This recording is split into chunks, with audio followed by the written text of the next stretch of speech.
সরকারি ব্যবস্থাপনায় হজ পালন করা ৫,০০০ হাজির মধ্যে ৪,৯৭৮ হাজিকে বেঁচে যাওয়া টাকা ফেরত দেওয়া হচ্ছে। এবছর হজে বাড়ি ভাড়া কম হওয়ায় এ অর্থ সাশ্রয় হয় বলে জানিয়েছেন ধর্ম বিষয়ক উপদেষ্টা ডক্টর আ.ফ.ম. খালিদ হোসেন। রোববার ধর্ম মন্ত্রণালয়ের সম্মেলন কক্ষে ২০২৫ সালের হজ ব্যবস্থাপনা নিয়ে আয়োজিত সংবাদ সম্মেলনে তিনি এ তথ্য জানান।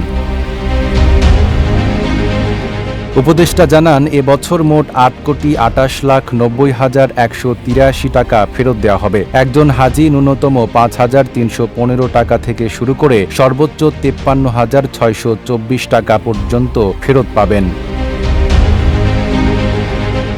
সংবাদ সম্মেলনে তিনি আরও জানান, ব্যয় সাশ্রয় করার পাশাপাশি হাজিদের জন্য সম্মানজনক ও মানসম্মত সেবা নিশ্চিত করাই সরকারের মূল লক্ষ্য। ওয়ালটন এখন দেশের সীমানা পেরিয়ে পৌঁছে গিয়েছে ৫০টিরও বেশি দেশে।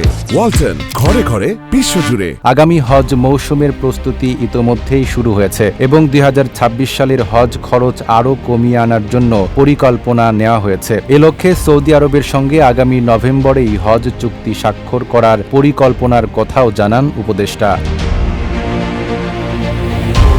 এ সময় তিনি হজ ব্যবস্থাপনায় হজ কর্মকর্তাদের তৎপরতা, মিডিয়ার সহযোগিতা এবং সার্বিক সফলতার কথা তুলে ধরেন। এদিকে চলতি বছর বাংলাদেশ থেকে ৮৭,১৫৭ জন মুসল্লি হজে অংশ নেন। হজযাত্রা শুরু হয় ২৯ এপ্রিল, হজ অনুষ্ঠিত হয় ৫ জুন এবং ফিরতি হজ ফ্লাইট শেষ হয় ১০ জুলাই।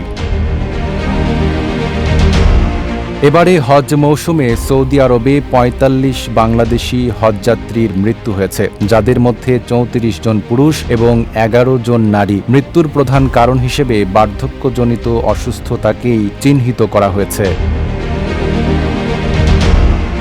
নাইম আরাবী, ঢাকা পোস্ট।